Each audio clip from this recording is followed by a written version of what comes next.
Hi there, in this screencast I'm going to show you how to write the code for flinging the ball, also how to slow it down until it finally stops, and also how to make the ball bounce off the walls. So the first thing I want to do is I want to go to golf ball, and I'm going to make a flung event, and then I'm also going to make a when edge reached event. So when they fling the golf ball, what I want to do is set the golf ball's speed to the speed of the fling. So I'm going to do set golf ball speed to, and the speed of the fling is going to be um, uh, other. So get speed, and then the heading, also want to set the heading to get heading.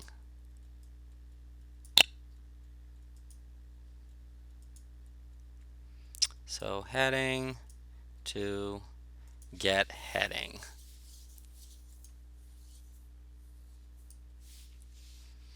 All right, now, so for to slow the golf ball down, well, actually, to make the golf ball bounce off the wall, that's easy. We do the edge reached event handler, and I'm going to go back to golf ball, and I'm going to call in the bounce statement, and then for the edge, I do get uh, edge. Okay, so now how do I handle the golf ball slowing down over time? Well, to do this, I need to add a clock to my application.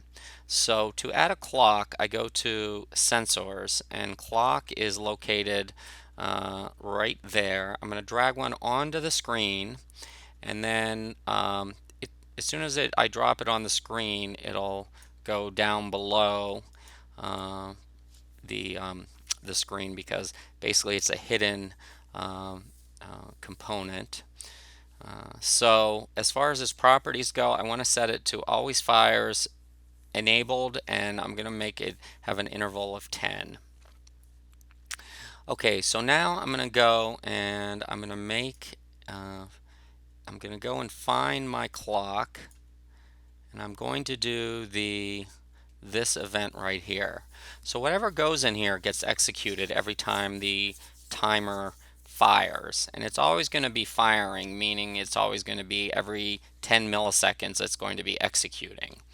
So and it's always going to be enabled when the game is running, so I don't have to worry about turning it on and off.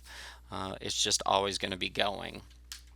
So what I need to do then is I need to check, and I need to see if, let's see, um, I need to do if get speed factor, let's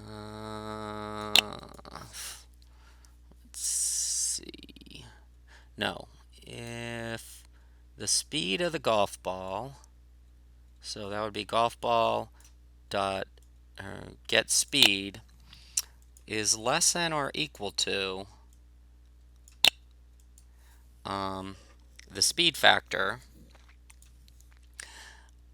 then I'm going to I'm going to subtract the speed factor from the golf ball speed.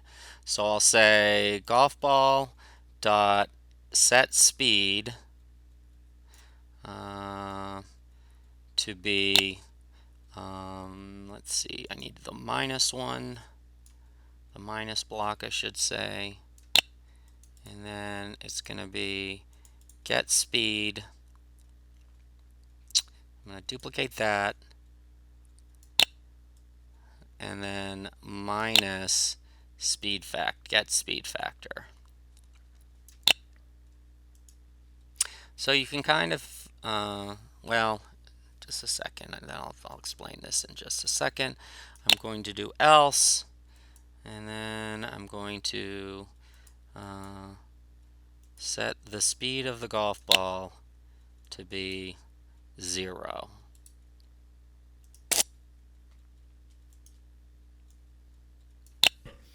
So the way this works is this.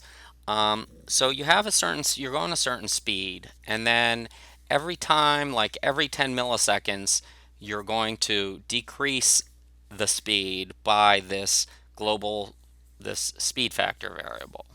Now, when eventually it's going to get down to close to 0, but because when you fling the golf ball, it's not necessarily going to be a multiple of 0.25, it's possible that if you didn't set it to, if you didn't check to see if it's closer to less than the speed factor, eventually you could overshoot 0 and then the golf ball will start going the other direction. So what this says then is if it's closer to 0 than the speed factor itself, then it's just going to say, okay, I'm going to set it to 0 and be done with it. All right. So I think that's it for slowing the golf ball down. And now in the next screencast, I think we're either going to move on to maybe keeping score.